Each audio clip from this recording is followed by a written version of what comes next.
Good evening, ladies and gentlemen. This is Module 9 case study for EDL959.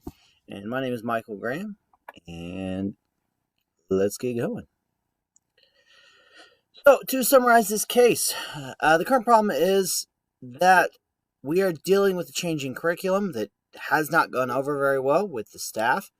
They're hesitant to change their methods, of course, in which they're using, and to add on top of that, students are scoring poorly in the areas of short answer question and open-ended questions on their state testing scores. And they're also operating on a deficient model for what they're being taught. So they're being taught gaps and kind of what we've been doing in COVID for the last couple of years, trying to make sure that we cover the gaps and we're not getting as far as we used to in our curriculum. And so that's kind of the model that we're looking at here at the school. Data that can be used, maybe, but not limited to state tests, lesson plans, computer time, student polls. Now, summarizing the case part 2, Kim will be able to use both formal and informal assessments to get the data she should need. She's evaluated current models and decided the little authentic assessment is being available, offered to the kids. They're just not getting anything out of the testing they're doing now. Her biggest change was moving to a block schedule, which allows for more direct instruction. Longer class periods mean more time with teachers and more focus on certain areas. Now, of course, there's been pushback, and by changing the way Triscuit Middle School is operating and doing things, is looking out for the best of students because they're currently not being successful. So, legal and ethical issues. Really, at this point, I don't see any real legal issues present. The biggest ethical issue is the lack of professionalism from the teachers at the school. First, of course, not adopting new strategies given to them from Kim. And second is having their students turn in unanswered questions on state assessments. We're always told not to let that happen. And also, they're failing their students by being, for lack of a better term, stubborn and pig-headed, not adapting to and changing. So, synthesis. Kim, the principal, is struggling with implementing a way to bring a technological, rich curriculum that is going to help the students perform better on state achievement tests in the short answer and extended essay prompts. So, evaluating people, Kim, teachers at Triscuit, missing stakeholders such as principal, board members, and community members. Those people are vital to getting anything changed we don't really know a lot about. The place is Triscuit Middle School, Rockford City School District, 650 students, 80 staff, urban school district, mainly Caucasian staff, of course, 65% low income, free introduced lunch, and a low parent involvement, which is pretty standard when you look at those, honestly. At my school district, we actually have more students and less staff, so I'm very used to this kind of structure. Standard middle school block scheduling, academic and non-academic programs. We don't really know exactly what those are. We just know they're there. It has inclusion and adaptive classrooms. Missing is how much training days teachers have, test score details, and exact numbers and percentage of retention of students. So where are our priorities? There's several problems that need to be addressed in this case study. We're going to look at all three. Student achievement scores, of course, are low in the areas of short answer and open-ended questions. Teachers in the building are resistant to change.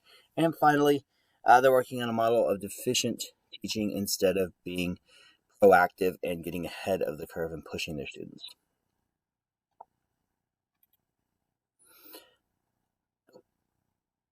Development of the plan. So, there are three ways to approach this, and over the next slides we'll talk about the pros and cons. Of course, direct control, direct informational and collaboration, and non-directive. Each have their pros and cons. We'll get in a little bit into them. So the direct control model, okay, where the administration comes in and says, this is how we're going to do it. Get on board or else. This direct, clear-cut choices allows for staff to be clear on the path that this was going. There's only one path to take. And it allows for principals to have the most control. Clear guidelines are easy to follow and reprimand those that step out of line. This is probably the easiest and straightforward of the three options.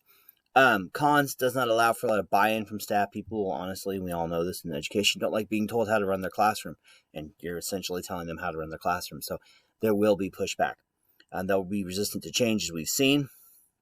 And honestly, if you pick the wrong style of curriculum to go through, you may not have the staff to do it. You may not have the students that are willing and able to do the curriculum, and you may have wasted precious time in those kids' time. And honestly, if you mess up and pick the wrong one, that's your job. And it'll lead to a lot more staff issues because you're going to have to fire people. You're going to have to let people go. You're going to have to deal with all of those kind of issues. Style 2 is collaboration method. Okay, this method allows for more teacher input, increased buy-in from the teachers that you have, okay, and ownership from more than one stakeholder. If more people are involved, more people feel like they had a part to play in the whole process, it's going to make things go smoother. Still allows for some control of administration because you can kind of minimize the amount of things they have to pick from, and more pull when teachers don't follow due to the fact that they helped design the plan. Like, you could basically say, hey, this is the curriculum you guys wanted. This is what you need to do to follow it. Why are you not following it? Those questions can be asked at that point then. Cons: requires more time and data. It really does. It requires full years on meetings and getting people on board and getting it going. It's not a quick fix. None of these issues that are in this case study are a quick fix. Staff may not be willing to help or maybe even be qualified to help. I know several staff members at my building don't feel comfortable at all dealing with anything curriculum because they just don't know a lot about it. Can be counterproductive because staff will want to go this way and that way, and it's like trying to herd cats at some points. Style 3, full teacher autonomy. It's a model before Kim started to change. Administration-wise, no effort needed. I mean, as an administrator, you just say, okay, guys, keep doing what you're doing, and we'll move on from there. Staff will not need to change anything that they're doing. Staff will love that. We all know teachers. They love to kind of just keep the even keel for the most part. Cons: clearly not working. Students are struggling, so really at this point, honestly, this is not even really an option. It's just being presented here because I guess we had to. Lack of administration control, no clear building-wide direction for change, and allows for staff to go rogue and do their own thing. So the plan. Acting as Kim, I would choose Plan 2. This plan is the best option. It gives reason for all major stakeholders to be actively involved in the change, and it needs to be for the betterment of the students. Of course, this would be a multi-step process. First step I would take would be going to a leadership team. We have that in my building. It's department heads, a few other prominent members of staff, along with counselors and administration. And to be clear, this is a multi-year process for change. We're not going to quick fix this. It's not going to be pasted over. We're not going to make up next spring and have magically higher test scores. Okay, this is going to require a culture change. To be bluntly honest, if you're looking at a middle school from 6th, 7th, and 8th grade, you're going to introduce this to your 6th graders. And maybe by the time they're 8th graders, their test scores will have shown marketable improvement. Not a lot, but noticeable improvement. So the next step then will be to have staff members get a list of admin on the things they feel they need to do to make the switch. What is going to make them comfortable enough to try the new technologically rich curriculum? What do they need to do to feel comfortable with it? How much training do they need? What kind of equipment do they need? All of those things kind of need to be listed out so administration and everybody's on the same page saying, this is what we need. If you get us this, we can make this process happen. So then once you get that list, you get that formulated, you start presenting different models to the committee. Okay, we all have certain curriculum models. You can find them. You can find curriculum programs. You can find textbook companies that provide you with entire curriculums that are technologically rich. I know from our technologically rich classroom that we run, most curriculums and most textbooks now offer the online portion is what you pay for, and you get the books for free. And it's a different change, but that's how they're doing it now. So there's really no reason to not have a digital, technologically rich atmosphere in the building. And most school districts nowadays have one-to-one classrooms, especially in middle and high school. Once you get this in, you get your people chosen, you get your model picked, you start training the department heads on the curriculum as soon as it's picked. We're looking at winter of that first year so that you can get your department break. You can let the rest of the staff know that around spring break, we're going to start initiating changes, making the rest of the staff aware, and give those time. Don't want to change, time to leave, and have Kim have time to replace them and bring them in. Now, before dismissal for summer, department heads present information to staff and give them a few simple, easy steps to accomplish before summer. Those late into the year, we're looking like March, April in services we have, kind of train people up a little bit, get people used to some of the nuts and bolts of the new curriculum, give them the curriculum. It's important to get this out ahead of time. Let them get familiar with it. Let them, even if they want to, play around with a couple lessons in the spring. Let them get used to using it so that when they come back in the fall, we can start training everybody up from the beginning in those first few in-services. Throughout the year, then, as Kim is monitoring staff, modeling when needed, I would also send anyone who's willing outside additional training. All these companies normally offer different trainings for curriculums to help with these things. Once students return to class, they would gear assessments to start gathering data. They would give baseline scores for short answer and open-ended questions. Okay, get these kids used to every single assessment being short answer, open-ended questions. I know when I went to college, that's all we did was short answer, open-ended questions.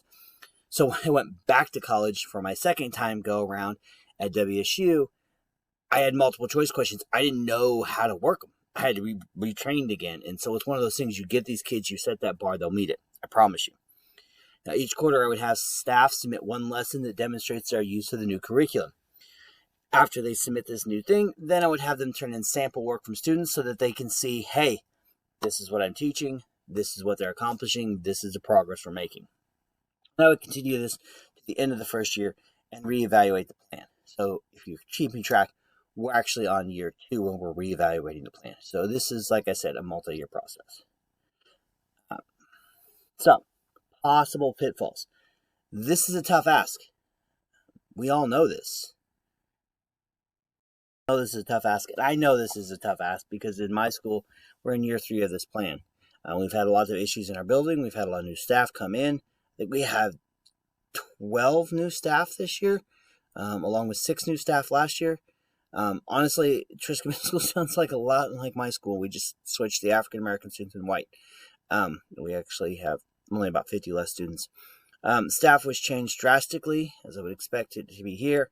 And another pitfall that can't be accounted for is disinterested student body. We have a large portion of students who just don't care about testing. They don't want to do it. We all know this. We're all burnt out from state testing, and they are too. Finally, need to know, the plan needs to be presented to the school board. The community has likely seen dip in grades and maybe even state test scores in the outset as change is not always easy. You present that this is the plan, this is where we're going, this is what we want to do. People are a little bit more willing to work with you, especially if things don't go right the first time. Completion. It's not a plan that can be done by myself. Okay, it's going to have to be a building-wide change, be a culture change too.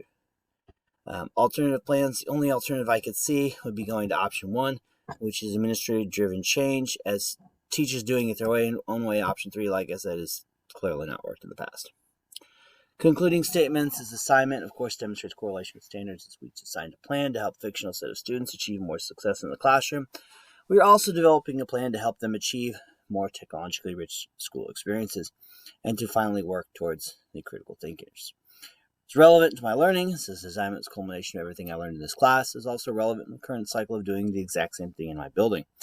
And lastly, reflection. This will help me as a future principal, as it will remind me to make sure and involve more people in the process, as I cannot do these things by myself like I do in my classroom. This will also help me provide an example of how to make a plan and anticipate possible pitfalls and missteps. Thank you guys. It's been a pleasure having you. Down to 2 classes. Enjoy. Have a great time.